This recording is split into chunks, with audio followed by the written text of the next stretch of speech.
Jacob Padilla of Hurrdat Sports and NEB Preps back with another Grassroots basketball report. And I just wanted to highlight some of the standout players and teams from a couple of the shoe circuit tournaments this past weekend. And I want to start with the Adidas circuit, 3SSB, where ETG Midwest plays on. And the 15U squad made a run to the semifinals, ended up going 4-2 at the Palmetto Road Championships in Rock Hill, South Carolina. And their two losses came to the two finalists. And they were both really competitive right in there with both those games. So really strong showing for ETG Midwest in the 15U division. And it starts with Miller North forward Jack Chambers, who had a fantastic weekend, averaged around 16 points, 10 boards, 2 assists, 2 blocks, or 2 steals, 1.5 blocks. Shot 56% from the field, 50% from three. Had 4 double-doubles in their 6 games, including 2 games of 26 points and 13 rebounds.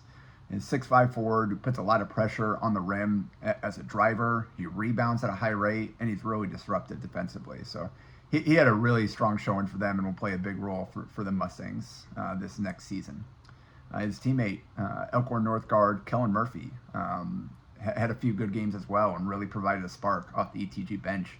Averaged just over 10 points a game, had 3 double-digit scoring games, including scoring 19 points and 5 threes in their semifinal loss to Team Loaded Virginia.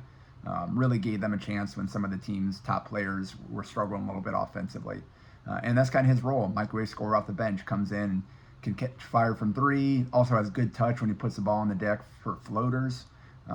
So he played an important role this past weekend for ETG, who, again, that team did really, really well this spring and summer, competed at a high level, and finished at the Final Four of the 3SSB championship.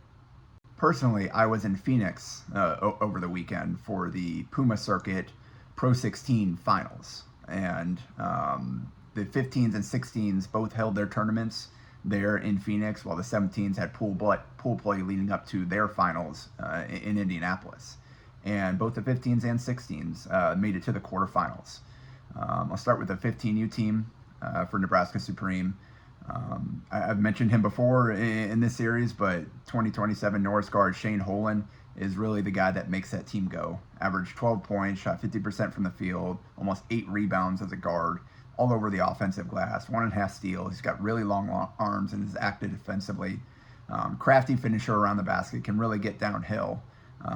Had 19 points and 9 boards in their second round win over AAO Flight in a game where the team was kind of struggling offensively, and he just put his head down and went and made some things happen. His teammate Omaha Westside wing London Dada also made some huge plays in that second round win over AAO Flight. Ended up shooting about 41% from 3 for the weekend, averaging around 9 points a game. And late in that AAO Flight game, knocked down a transition go-ahead 3 from the corner, and then on the next trip down on the other end, recorded a huge block that essentially helped them seal the victory and advance to the quarterfinals.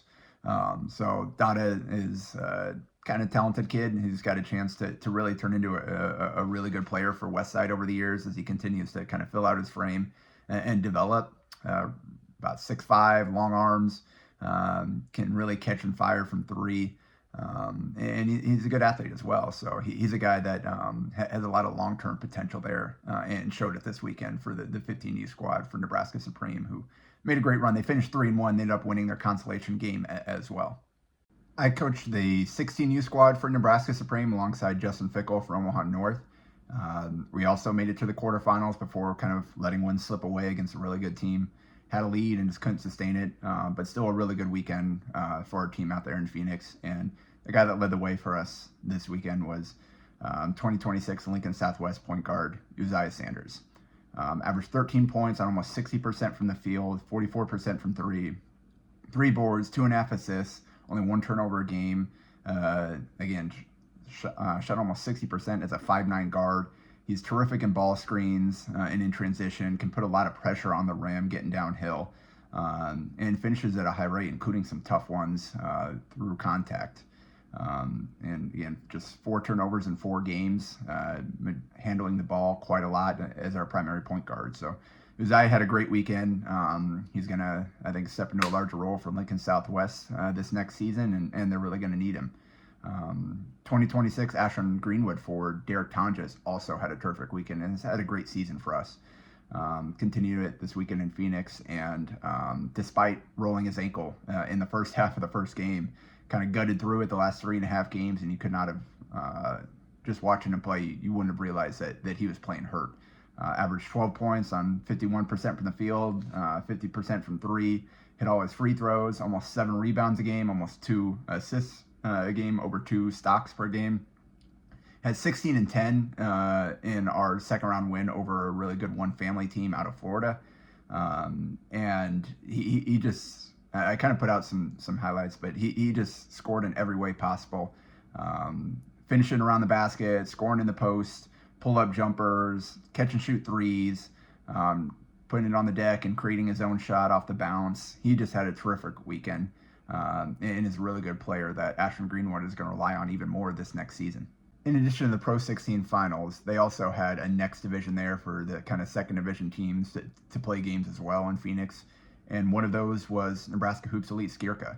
And caught a couple of their games, and one guy that caught my eye was 2026 Lincoln Northeast wing, Grant Fredericks. Their second game I watched, put up 24 points on 11 of 15 from the field, hit a 3, had an and 1, grabbed 4 rebounds and a steal. He's a kid that played for a different Hoops Elite team in the spring and first weekend of July, but they pulled him over to help this team head into Phoenix, and he looked like he fit in and had been playing with those guys for a while. So he's a kid with some upside that Lincoln Northeast is going to rely on this season. Crafty finisher, can really get downhill, and is creative in the ways that he gets shots off with some finger rolls, some up and unders, just kind of a lot of little tricks to score at the basket. Finally, in the 17U division, Nebraska Supreme went 3-3 in pool play.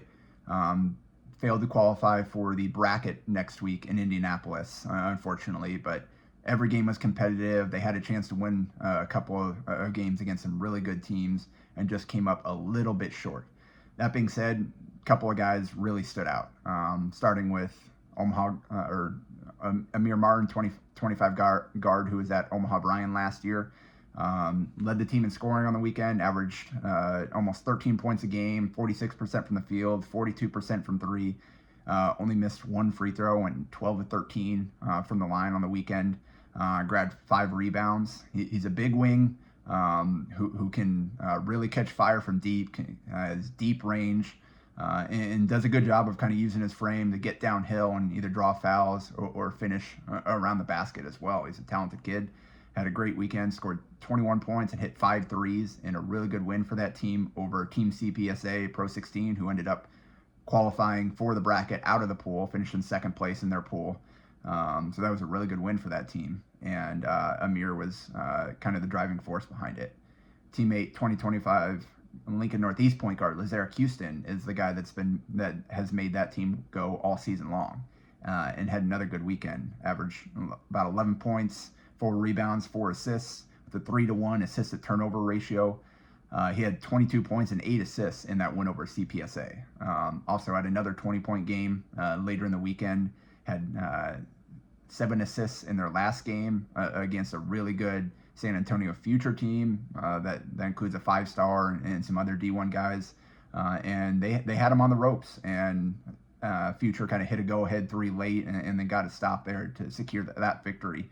But Lazarick created a ton. He's just really shifty, good player with the ball in his hands. Can use hesitations and crossovers and dribble combos to really create shots for himself and others. And this is a tough shot maker. Also, in the next division, I saw Omaha Elite play a couple of times. And in the first game, Omaha Westside forward Tyson Oddbody, who again has had a great spring and summer for Omaha Elite, had 21 points and 16 rebounds, including 10 offensive rebounds, plus 3 steals in their first game of the weekend. Shot 10 of 16 from the field, just running the floor, scoring in the post, finished through contact, and crashing that offensive glass. He is a really strong rebounder on that end of the floor.